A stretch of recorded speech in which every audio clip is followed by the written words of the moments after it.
Hi, I'm Mihaela Blenda, and I'm a program manager on SQL Server team. Hi, I'm Travis. I'm also a PM on the SQL Server team. Today, we're going to look at several scenarios where availability groups can be used for read scale capabilities in SQL Server vNext. Hold on. I thought availability groups were for high availability. Yes, but in addition to bringing together the best-in-class HA capabilities, availability groups is a comprehensive solution that offers scaling solutions as well. All right. I'm excited to see this. Let me show you how, and also highlight the enhancements we have in SQL Server vNext. Okay. In a typical database application, there are multiple clients running various types of workloads against the database. There are OLTP workloads, analytics, reporting, and so on. Sometimes the workloads will hit bottlenecks due to resource constraints. In this case, the customer will want to free up those resources so to increase the throughput for OLTP workloads or to achieve higher performance and scale for the read-only workloads. And this can be achieved by creating a group of replicated databases and offset the read-only workloads to the secondary replicas. And that's exactly what availability group is. You can configure one or multiple secondary replicas to accept read-only traffic and free up resources on the primary databases. The clients will connect directly to the secondary databases, or the customer can configure a read-only routing list, and the primary will forward the connection request to each of the secondary in the routing list in a round-robin fashion for optimal load balancing.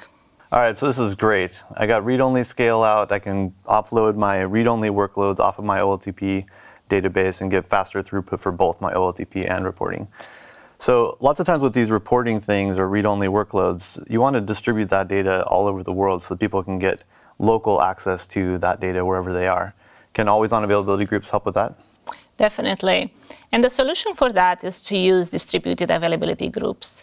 In addition to offloading the read-only workloads from the primary to the secondary replicas, now the data is closer to the source of the read workloads. So you have less network latency and you have dedicated resources for higher read throughput. So I see on this chart here that we've got a large number of databases. How many of these can I actually have? Well, a single distributed availability groups pretty much doubles the number of secondary replicas that you can have. If customer wants increased scaling, they can daisy chain multiple availability groups, or they can create two distributed availability groups from the same primary availability group. So they have infinite scaling at one, presumably. Okay, infinite scale. You heard it here. All right, so this is awesome. I've got my read-only workload, my analytics and my reporting, they're offloaded to read-only replicas now. And my OLTP workload is going to be faster too because I've got it all dedicated to one server now. What other kinds of workloads can I offload to these read-only replicas?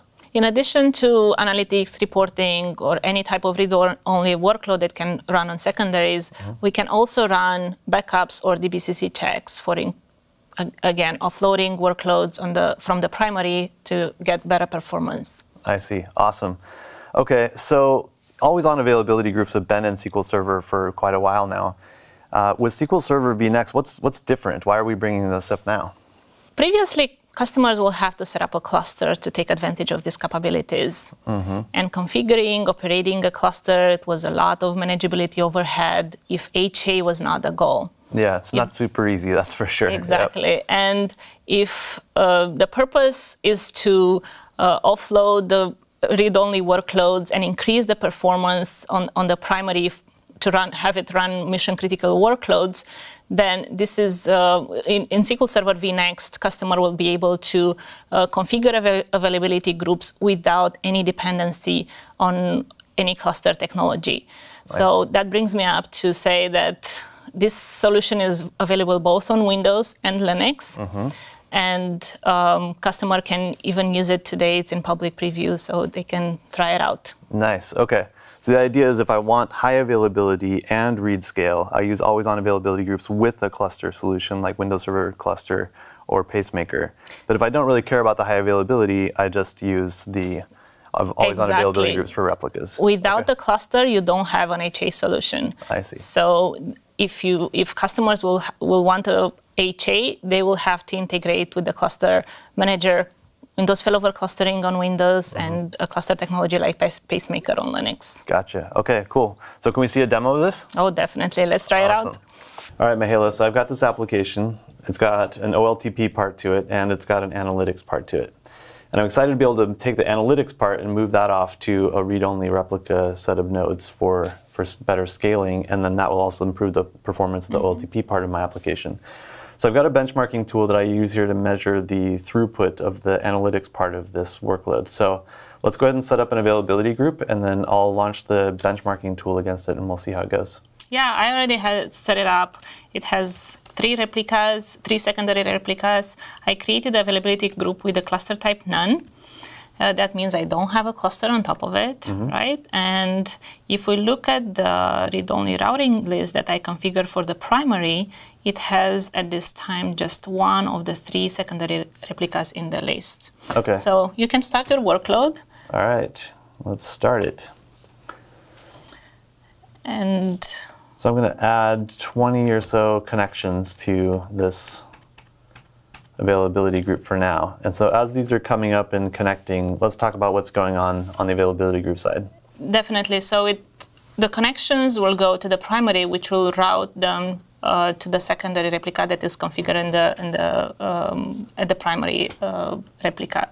Okay, so since we have one replica in the read-only routing list, all these connections are going to that one node, right? So this is sort of our baseline test of the throughput that we get on a single node.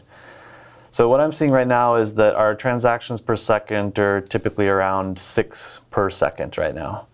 So let's go ahead and stop this particular test, and let's go ahead and add an additional replica, and then we'll run the test again.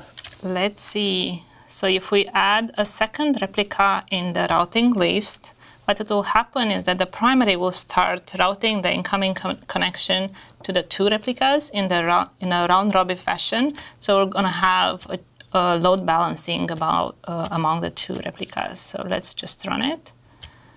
We can see that the routing list was updated. I have 2 replicas now in the list. You can just start it again here. Okay.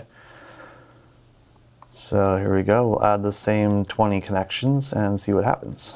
So this time, the connections are coming in, and the primary is sending them to one of the 2 nodes for each connection, so that it ends up being load balanced across the 2. Yeah. So in this, with the 20 connection, one replica will have 10 and the other 10. So it should be linear scaling. Okay.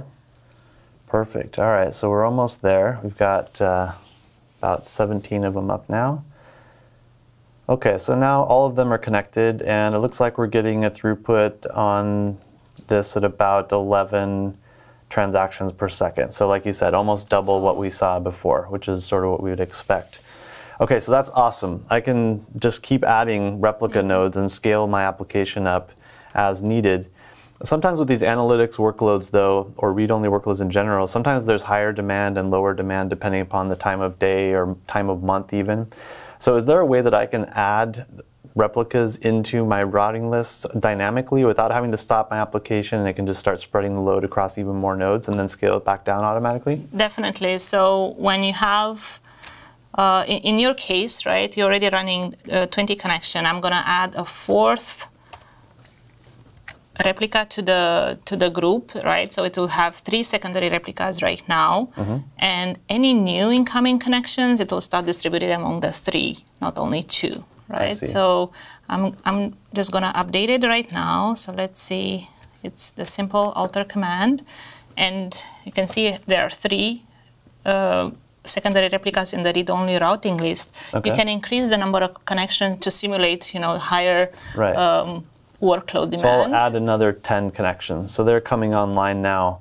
And I didn't have to restart my application or anything. They're just getting connected. So can you see some of these new connections coming in now? So now if we query the 3rd secondary replica that we just added, we can see that it got 3 of the new connections and they're running workload right now. Nice, that's perfect. So this allows me to dynamically scale up and down the read part of my application depending on the demand. Yeah, and when you scale down, these connections will continue running until the workload is complete. So it's not going to cut. Right, so you just kind of drain the connections over time if you need to spin it down.